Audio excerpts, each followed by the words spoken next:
안녕하세요. 주간컴공의 지마입니다. 사과목 2장 세 번째 C 언어 마지막 시간입니다. 내용이 굉장히 길지 않을까 싶은데요. 너무 어려운 문제는 안 나오니까 최대한 압축해 보겠습니다. C 언어를 전혀 모르는 분들은 이해 안 되는 부분이 많을 수 있습니다. 질문 게시판을 많이 이용해 주세요.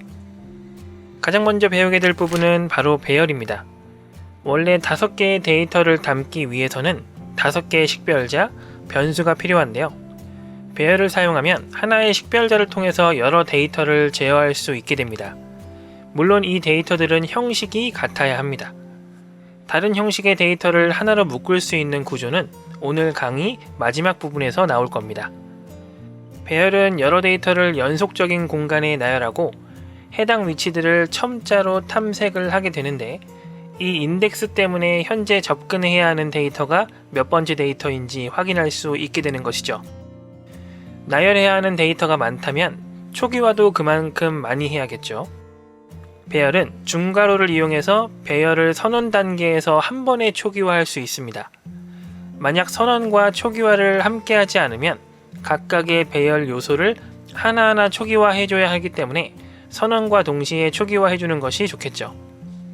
코드를 잠깐 살펴볼까요? AR1이라는 이름의 정수형 데이터를 5개 담을 수 있는 배열을 생성합니다. 생성과 동시에 1, 6, 4, 5, 3으로 초기화를 해주고 있죠. AR2 배열은 모든 요소를 0으로 초기화합니다. 만약 배열의 요소보다 적은 개수의 숫자로 초기화를 하게 되면 나머지 요소들은 자동으로 0으로 초기화됩니다. 단 하나라도 초기화를 했을 때만 해당합니다. AR3 배열처럼요. 변수는 그 자체가 하나의 데이터 공간이기 때문에 변수를 통해서 데이터 접근과 할당이 가능합니다. 하지만 배열은 여러 데이터를 연달아 가지는 구조이기 때문에 배열 이름 플러스 인덱스가 반드시 필요하죠. 배열 이름은 해당 배열 데이터의 첫 번째 주소값을 가지고 있고 변경할 수 없습니다. 이 주소 상수에 인덱스만큼 포인터 연산이 진행되면서 각각의 데이터가 접근할 수 있게 되는 것이죠. 포인터 연산은 접근하려는 데이터의 간격 단위로 주소값을 증가시켜주는 연산입니다. 예를 들면 주소가 지정되는 단위는 1바이트지만 정수의 크기는 4바이트거든요. 만약 첫 번째 데이터 주소값이 100이라면 나란히 붙은 두 번째 데이터 주소값은 104가 됩니다. 첫 번째와 두 번째 데이터 주소값의 간격이 4바이트인 거죠. 이 4바이트의 간격만큼 주소를 증가시킵니다. 따라서 100 더하기 1은 101이 아니라 104가 되는 것이죠. 이게 바로 포인터 연산입니다. 이 포인터 연산을 나타내는 형식이 바로 첨자 인덱스인 것이죠. 코드를 보면서 다시 복습을 해볼게요. 정수 배열을 생성하고 배열 이름만 출력을 해보면 주소값이 출력되는 것을 확인할 수 있습니다. 그리고 배열 이름에 1을 더하면 4만큼 증가한 주소값이 출력되는 것을 알 수 있죠. 대괄호와 첨자 형식으로 변환해서 출력하면 첫 번째 데이터가 출력이 됩니다. 인덱스가 0부터 시작하니까 우리 기준으로는 사실 두 번째 데이터인 셈이죠. 마지막으로 잘 안 나오지만 가끔은 나오니까 2차원 배열에 대해서도 잠깐 짚고 넘어가겠습니다. 배열이 하나 있으면 1차원 배열이고 배열 안에 또 배열이 있으면 2차원 배열이죠. 실제로 배열이 나뉘는 것은 아니지만 행과 열의 개념으로 생각하면 이해가 조금 쉽습니다. 초기화 부분이 조금 독특해서 주의를 해야 합니다. 2차원이기 때문에 중괄호를 중첩해서 초기화를 진행해야 하는데 가끔 문제를 보면 중괄호를 하나만 쓰는 경우가 있습니다. 이럴 때는 그냥 순서대로 초기화가 진행된다고 생각하시면 됩니다. 인덱스도 역시 2개를 활용합니다. 첫 번째 인덱스가 행, 두 번째 인덱스가 열이라고 생각하시면 됩니다. 코드를 한번 볼까요? 2행 3열의 ARR1 배열을 생성합니다. 물리적으로는 6개짜리 1차원 배열을 생성한 것과 같습니다. 0행의 0, 1, 2열이 각각 1, 2, 3으로 초기화되고 1행의 0, 1, 2열이 각각 4, 5, 6으로 초기화됩니다. 다른 경우를 한번 볼까요? ARR2 같은 경우에는 중괄호를 중첩해서 초기화를 진행하고 있죠. 0행에 0, 1열이 각각 1, 2로 초기화되고 1행에 0, 1열이 각각 4, 5로 초기화됩니다. 0행과 1행의 마지막 값은 지정되지 않았으니까 0으로 초기화되겠죠. 만약 중첩 중괄호가 없었다면 1행의 1, 2열 값이 0으로 초기화되었겠죠. 2차원 배열 문제는 초기화된 값을 기준으로 출제가 되기 때문에 굉장히 중요한 부분이라고 할 수 있겠죠. 2차원 배열 문제 말고도 포문과 1차원 배열을 활용하는 문제도 자주 출제가 됩니다. 자, 배열의 마지막 파트입니다. 첨자 부분에 변수를 넣을 수 있기 때문에 포문에서 사용되는 변수를 넣어서 활용하죠. 코드에서 유의해야 하는 부분은 인덱스의 반복이 0부터 시작해야 한다는 점입니다. 배열의 크기가 5라고 한다면 1부터 5까지가 아닌 0부터 4까지인 것이죠. 자, 10초 정도 쉬어가겠습니다. 스트레칭 한번 해주시고요. 공부가 도움이 되신다면 좋아요 한번 부탁드립니다. 채널을 구독해주시면 학습에 도움이 되는 영상을 지속적으로 이용하실 수 있습니다. 자, 다시 가볼까요? 두 번째로 포인터에 대해서 공부해 보겠습니다. 포인터 연산자는 변수 식별자가 아닌 데이터의 주소값으로 직접 접근이 가능하도록 하는 기능을 가지고 있습니다. 이게 왜 필요한지는 내용이 너무 길어지니까 넘어가도록 하고요. 주소값으로 접근을 한다는 점이 중요합니다. 코드를 바로 보면서 설명을 하도록 하겠습니다. 자, 정수 변수 생성은 많이 봤죠? 포인터 변수를 생성할 때는 포인터 연산자를 앞에 붙입니다. 포인터 변수에는 주소값만 저장할 수 있는데 변수의 주소값을 할당하기 위해선 AND 연산자를 변수 앞에 붙이면 되죠. 이렇게 되면 포인터 변수 P는 데이터 변수의 위치를 가지게 됩니다. 이제 실행문에서 포인터 변수에 포인터 연산자를 붙이게 되면 포인터 변수가 아닌 포인터 변수에 저장된 위치를 찾아가게 되는데요. 이를 가리킨다 라고 표현합니다. 그러니까 별 P는 20이라는 것은 P가 가리키는 공간에 20을 할당하는 것이죠. 포인터 연산자가 붙고 안 붙고의 차이를 파악할 수 있어야 문제를 풀어낼 수 있습니다. 배열에서의 포인터 연산의 개념이 바로 이 포인터 연산자의 기능과 같은데요. 포인터 변수에 배열 이름을 할당하면 포인터 변수로도 배열 요소에 접근할 수 있습니다. 코드의 마지막 printf 함수를 봐주세요. 포인터 변수 p 아래 포인터 연산을 하고 있죠. 포인터 연산의 결과는 두 번째 데이터의 주소값이 되고 포인터 연산자를 통해서 두 번째 데이터에 접근하여 값을 출력할 수 있게 되는 겁니다. 상당히 복잡해졌죠? 자, 다음은 함수입니다. 함수는 프로그램 내에서 반복하여 사용할 수 있는 작은 프로그램이라고 볼 수 있습니다. 반복문과의 차이점은 반복을 한 번에 다 하는 게 아니라 그때그때 필요할 때만 호출할 수 있다는 거죠. 메인 함수 블록 바깥에서 정의를 하고 메인 함수 안에서 호출하여 사용하는 것이 일반적입니다. 함수가 호출되면 프로그램을 잠시 중단하고 호출된 함수가 진행된 다음에 다시 메인 함수가 진행되는 순서로 프로그램이 흘러갑니다.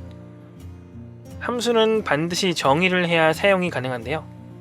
우리가 앞에서 getS나 printf 같은 함수를 정의도 하지 않고 사용할 수 있었던 이유는 C 언어에서 해당 함수들을 미리 만들어서 기본 라이브러리에 담아두었고 우리가 샵 include문을 사용해서 이 함수들을 불러온 상태에서 코드가 시작되기 때문입니다.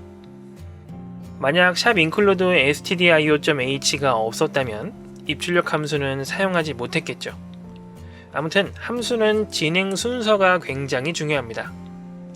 일단 함수를 정의해둔 상태에서 메인 함수가 시작되고 다른 함수가 호출되면 메인 함수가 일시 정지되고 다른 함수가 종료되면 다시 메인 함수를 진행합니다.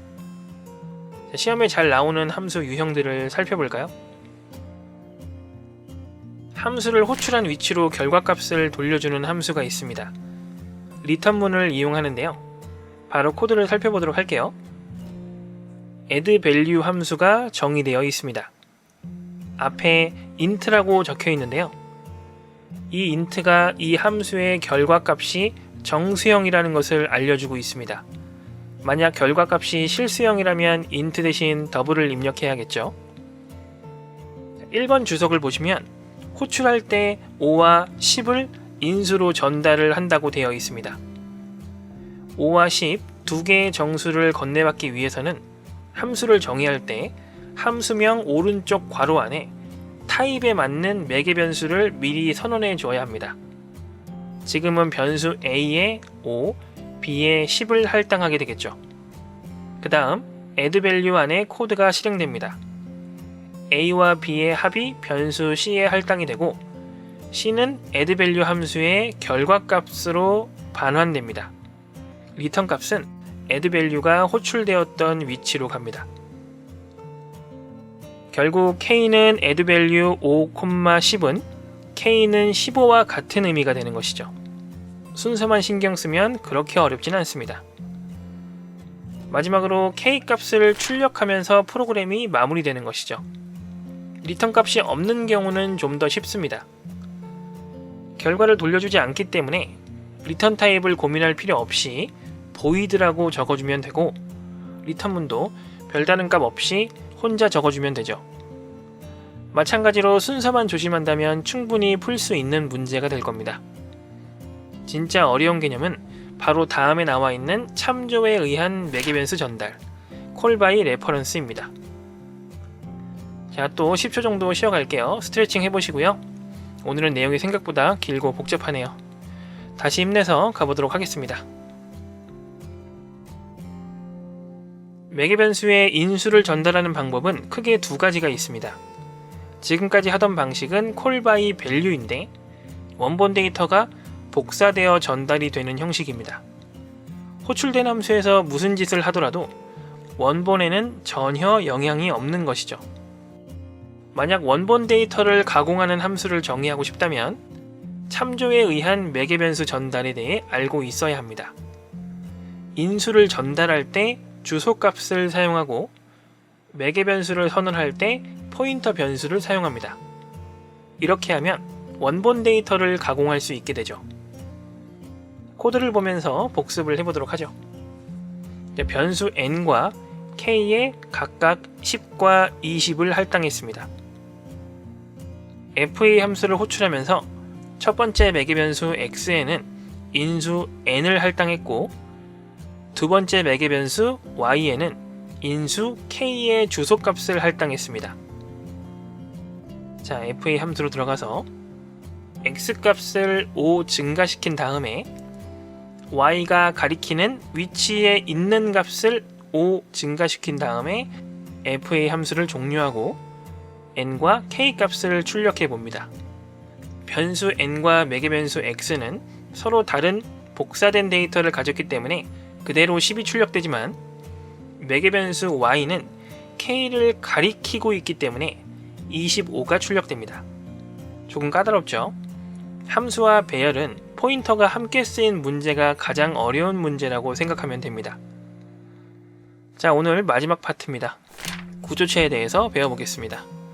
앞서 배열 공부를 하면서 서로 다른 타입의 데이터를 묶는 구조가 뒤에 나온다고 했었죠. 이게 바로 그겁니다. 이미 제공되는 자료형을 이용해서 새로운 자료형을 구성하는 것이죠.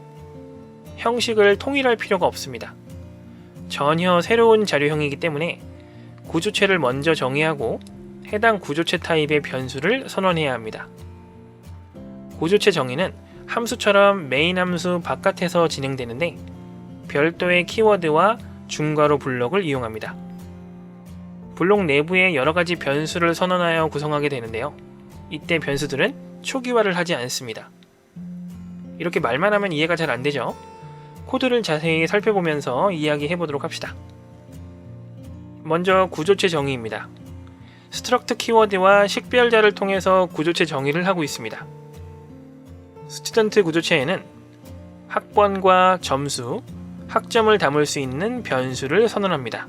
자, 구조체 안에서는 변수를 선언할 때 초기값을 지정하지 않고 레이아웃만 구성하고 초기화는 변수 선언 단계에서 합니다.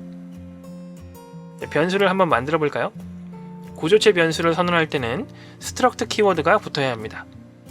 자, kim이라는 스튜던트 변수를 선언하고 동시에 학번, 점수, 학점을 초기화해 줍니다. 그 다음 jane이라는 스튜던트 변수를 선언함과 동시에 학번, 점수, 학점을 초기화해 주고 있죠. 구조체 내부 변수에 직접 접근하기 위해서는 구조체 변수명과 점, 그리고 내부 변수명을 사용합니다. jane 변수의 스코어 값을 82로 재할당하고 있죠. 사용을 할 때도 마찬가지로 점을 이용해서 데이터에 접근해주면 됩니다. 데이터 구조가 어떻게 되어 있는지를 파악하는 것이 포인트가 되겠죠. 자, 이번 영상은 여기까지입니다. 문제를 풀어보면서 오늘 배운 내용을 정리해 보겠습니다. 문제의 정답이나 학습 요약본, 질문 등은 더보기란의 링크를 이용해 주시고요. 이 밖의 의견은 댓글 남겨주시면 감사하겠습니다. 그럼 저는 다음 영상에서 뵙겠습니다. 광고 시청은 주간컴공에 큰 도움이 됩니다. 감사합니다.